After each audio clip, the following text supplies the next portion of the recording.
हाँ जी, क्या हाल? OD with ओबी के साथ उबैद आपके सामने। कैसे हैं? कैसी जा रही ज़िंदगी? मैं अपने इनकम्प्लीट स्टूडियो में कुछ ना कुछ सेविंग्स करने के चक्करों में, कहीं न कहीं से अपना इक्विपमेंट पूरा करने के चक्करों में आज भी बैठा हुआ हूँ और बैठा रहूँगा। लेट्स सी क्या होता है।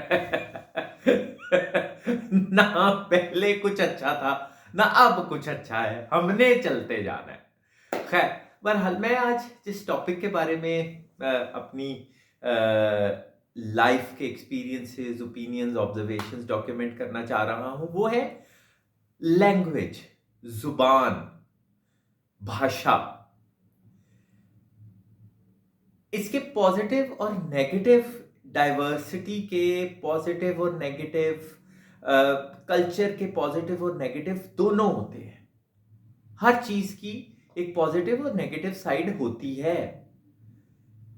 हम जूं जूं डाइवर्सिटी की तरफ जाते हैं वहां पे हमें ऑप्शंस ज्यादा से ज्यादा मिलते जरूर हैं, लेकिन साथ साथ कंफ्यूजन्स भी बढ़ती हैं। उन्हें हमें वक्त के साथ साथ क्लियर करते रहना चाहिए। मैं जब पैदा हुआ, जिस हाउस होल्ड में पैदा हुआ, वो कहीं ना कहीं मल्टी कल्चरल था। मुल्क से बाहर के असरात भी थे, वेस्ट के असरात भी थे, मिडल ईस्ट के असरात भी थे, हमारे एरिए के भी असरात थे, इंडो पाक सब कॉन्टिनेंट के असरात भी थे, पाकिस्तान के भी असरात थे। पाकिस्तान तो अभी एक एक यंग स्टेट है, यंग स्टेट्स में से एक स्टेट है दुनिया की। तो मेरी लाइफ में थोड़ी सी लैंग्वेज के बारे में, जुबान के बारे में कंफ्यूजन रही,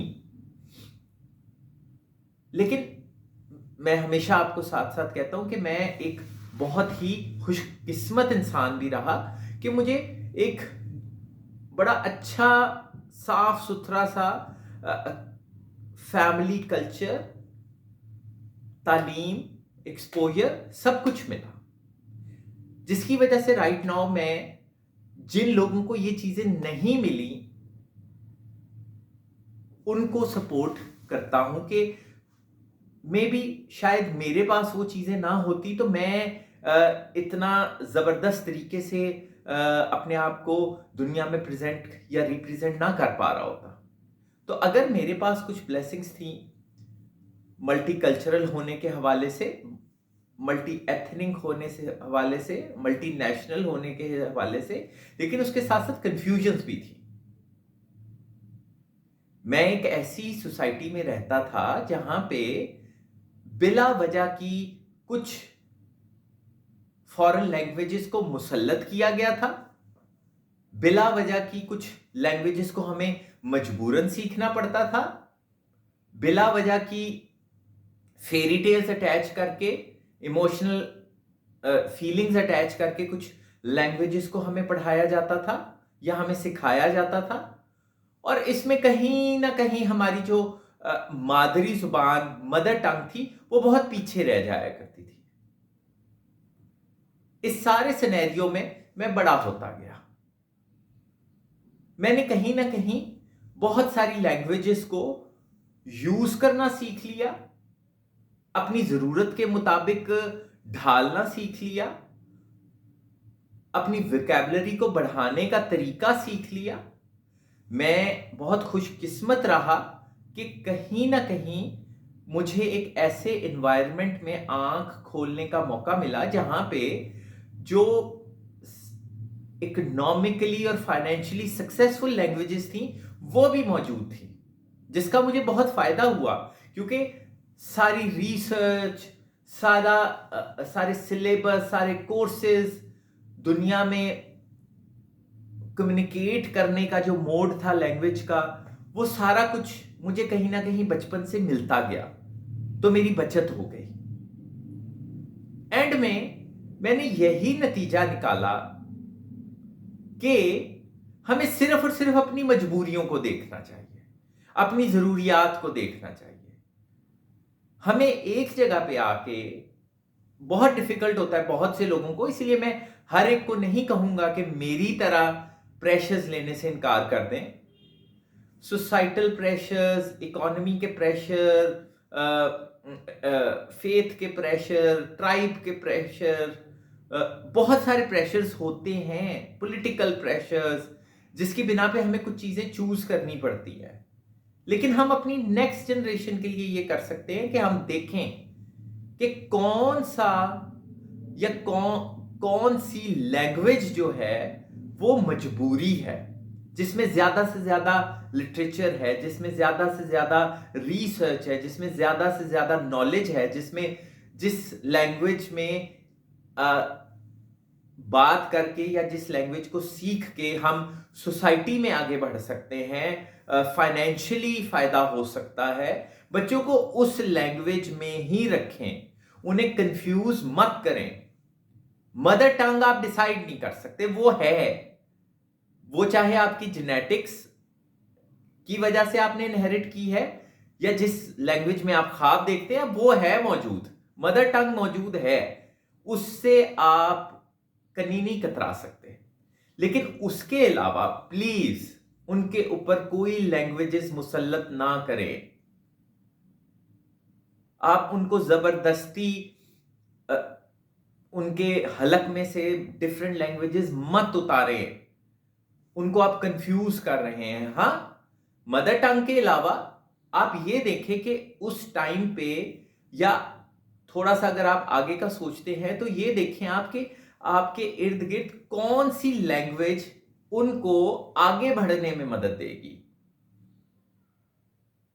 उस लैंग्वेज को उन्हें सिखाएं, उसमें उन्हें माहिर बनाएं, उसमें उनकी विकेबलरी में इजाफा करवाएं, ताकि जब वो बड़े हों, इंडिपेंडेंटली दुनिया में आगे बढ़ें, तो उनको प्रॉब्लम्स ना हो।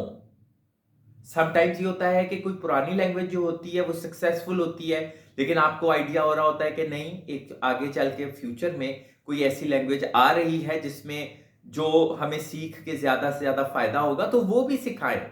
लेकिन खुदारा उनके ऊपर जबरदस्ती लैंग्वेजेस, जुबानें मुसल्लत मत करें, कोई फायदा नहीं होगा।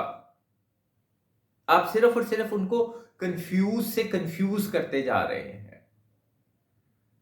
हमें बच्चों को प्रैक्टिकली भी पालना है, बिला वजह उनके ऊपर, वो एक इंसान है जिस तरह हम इंसान हैं, अपनी तमाम तर खामियों और खूबियों के साथ। आप उनको सिर्फ उतना सिखाएं जिससे उन्हें आगे चल के फायदा हो। और ट्रस्ट मी, जुबान के साथ एक अच्छा इंसान होने या ना होने को अटैच करना अहमकाना हरकत है। उनको ऐसी जुबान सिखाएं जिसमें उन्हें फायदा हो, पैसे कमाने में, अपनी लाइफ बनाने में, अपना फ्यूचर बनाने में, अपना फ्यूचर प्लान करने में, अपने एंटरप्रेन्योरशिप, अपनी क्रिएटिविटी को यूज करने में। क्योंकि यही एक मोड ऑफ कम्युनिकेशन है जो कि आपको आगे लेके जाएगा, आपकी पर्सनैलिटी को बनाएगा। आप उनको सिर्फ उन्हीं चीजों में माहिर कीजिए जो उस सोसाइटी की रिक्वायरमेंट है। बिला वजह उनको जबरदस्ती उनके अंदर चीजें डालने की कोशिश ना करें। वो कुछ भी अच्छे तरीके से सीख नहीं पाएंगे और हर चीज से उकता जाएंगे।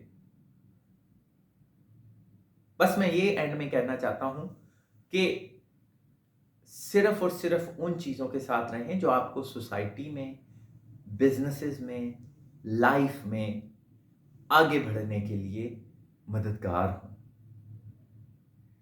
उनको एक जगह पे स्टक मत करें। ये ना हो कि वो इतनी तेज भागती दौड़ती दुनिया में कहीं पीछे रह जाएं और उसमें सिर्फ और सिर्फ ये वाला एलिमेंट रीजन ना बने कि उनको हमने जबरदस्ती बहुत कुछ सिखाने की कोशिश की थी। आई होप मेरा ये जो पर्सनल जर्नी है थ्रू लाइफ लैंग्वेज के लिए आपको थोड़ा सा समझ आया होगा। इसी मैसेज के साथ अपना ख्याल रखें। Ubaid signing off, bye bye, और प्लीज मेरे साथ रहें। मेरे स्टूडियो के साथ रहें। लेट्स सी क्या होता है। अल्लाह।